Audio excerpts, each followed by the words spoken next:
Hello, my name is Gauri and I am going to wrap up all the books that I read in the month of August. Yes, it is the end of September. What are you gonna do about it? I read 5 books in August, which is kind of higher than usual for me. I will start from the first and then work up to the most recent one that I read.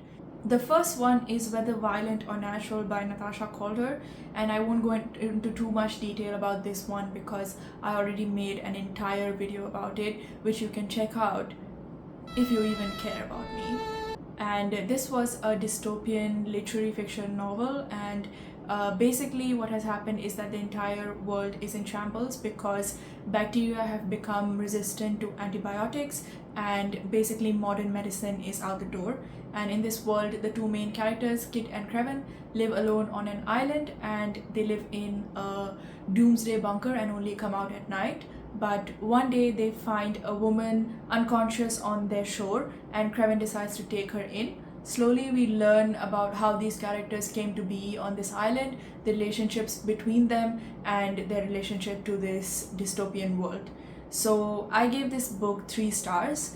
I thought that the premise was really quite good, but I didn't know going into it that it was a literary book, so I was expecting more world building, lore, and more of a definite plot, which I didn't quite get. I did think that the characters were quite real and well fleshed out, even if I wasn't a big fan of them. But it did miss a redemption arc for the main character, Kit, in my opinion.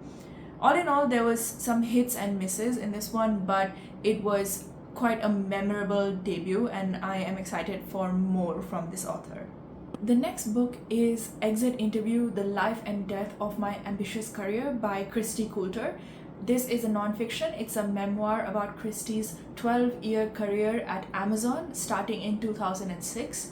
I was actually quite excited for this one. I thought that it would give good behind the scenes insight about working at Amazon, as well as a hindsight perspective on a career in tech, which I really could have used. But in the end, this book turned out to be very boring and repetitive.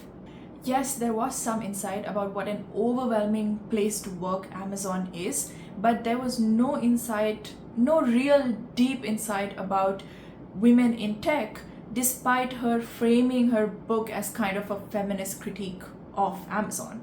As I mentioned in my Goodreads review, her tone was kind of more like, in 2006, I noticed that all the top positions at this gigantic tech firm were all taken by men.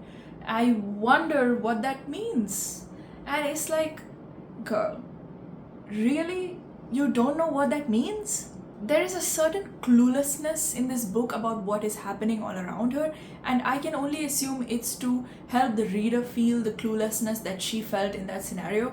But since it is a hindsight, since it is a memoir, shouldn't there be more of an effort to digest all these experiences for us? Instead, it seems like the entire 10 years is just laid out for us, and we have to draw all the conclusions by ourselves. At one point, she is having a meeting with a junior woman who is extremely frazzled and very worried that she is not doing enough in the company, and Christy simply tells us that there is nothing that she could have said to change her mind.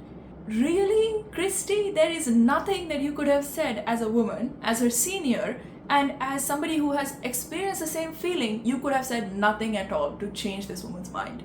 Come on, like, make me believe it, make me buy it, but I don't. She also mentions the Amazon warehouse workers just to tell us that she was exactly as surprised as everyone else to find out how mistreated they are. And it is used as more of a point in the book to discuss how the departments in Amazon are all kept super separate from each other. And this obviously felt disingenuous and icky as well, because she only brought this up only to immediately distance herself from it and never mentions it again. I gave this book 2 stars. I skimmed the second half of it, and I just don't think that this book delivered on what it advertised. Next, I read On Beauty by Zadie Smith. White Teeth by Zadie Smith was actually on my TBR, but I couldn't find it at my library, so I picked this one up instead. This book follows the story of a family that lives in a university town in America.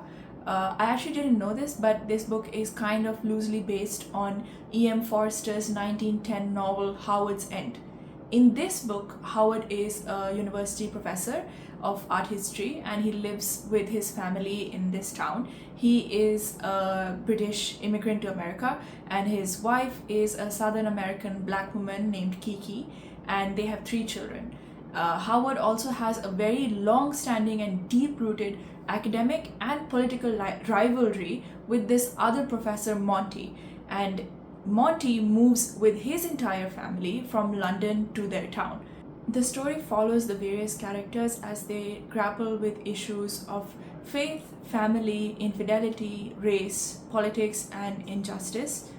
I enjoyed the book. I thought it was quite expansive novel and it covered a lot of ground. The characters had good and bad motivations.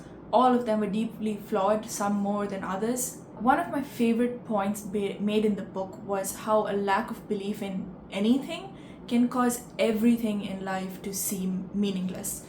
With too much irony poisoning, it becomes impossible to enjoy anything or have earnestness about any concept, and that can be a big negative force in one's life. I gave this book 3.5 stars, but I think I might round it up to 4. I think it was really quite a good experience and the writing was very poignant and expressive. I would recommend this book. The next book that I read was Bliss Montage by Lingma. Her previous book, Severance, is one of my favorites, and so I added this one. And this is a short story collection, and I ended up giving it 4 stars. Most of the stories follow Asian American women as surreal and sometimes creepy things happen to them. For example, a drug that makes you invisible when you take it, and a husband that only talks in dollar signs. A lot of people have reviewed this book more intelligently and with better analysis than I have, but I can review the vibes, and the vibes were weird and sometimes creepy things happening to women as they are just trying to live their lives, and I really enjoyed it. I gave it 4 stars, and it was quite a quick read, only 228 pages, and I think I finished it in just one evening. So if you like that description, if you like those vibes, maybe you can pick it up for a quick read. It can pull you out of a reading slump maybe, or don't. I can't tell you what to do. The next one is Funny You Should Ask by Elissa Sussman. This is a romance novel based on the real life interview of Chris Evans in GQ about 10 years ago. And the premise of the novel is that there is this reporter who is asked to write a profile on this up-and-coming movie star, and it goes ultra super viral and it basically cements her entire career going forward. But even 10 years later, she is still asked about the profile and about him everywhere that she goes because everyone thinks that he slept with her. But now in the present day, his management wants a follow-up profile because they're hoping to recreate the same virality from the original profile and save his now dying career. So this is a second chance romance. I didn't like this one for a few reasons.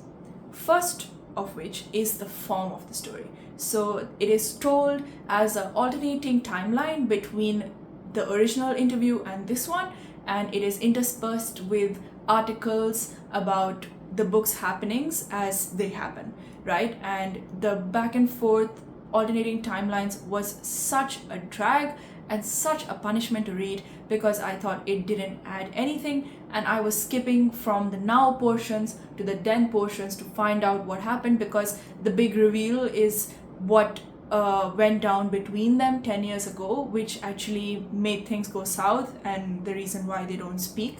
The voice of the reporter when she is younger is so starry-eyed about this actor. It is excruciating, and when the misunderstanding from 10 years ago is finally revealed, it's such a stupid misunderstanding that it kills all the fun. Then there's my problem with the general themes of the book. While I was outlining this video, I read the original GQ article, and man, I just don't like it. The tone is overly sleazy and intimate, and it is a relic of a celebrity culture that is almost dead. The power dynamic between a newbie journalist and a huge actor is also so ridiculous, and it is supposed to be balanced out by the fact that he really needs a good profile because nobody is buying him in the serious role that he has just booked, and so we are supposed to believe that that balances things out. All of this is followed by a picture perfect ending in which the girl has realistically spent only 4 to 5 days in this man's actual presence. Girl, stand up. People spend more time thinking about shoes before committing to them than you have spent committing to this man. It was meant to be a silly, goofy time, but it pissed me off, and believe me, it's not because I hate women and it's not because I hate romance. I read a lot of romance novels, but I just hate this character and this romance. Okay, so that was the last book, and that was a lot of ups and downs. Usually I don't read so many books that I don't end up liking because I get my recommendations from people who I feel have a similar taste to me. If you like that, let me know and I will wrap up my next month's books as well. But until then,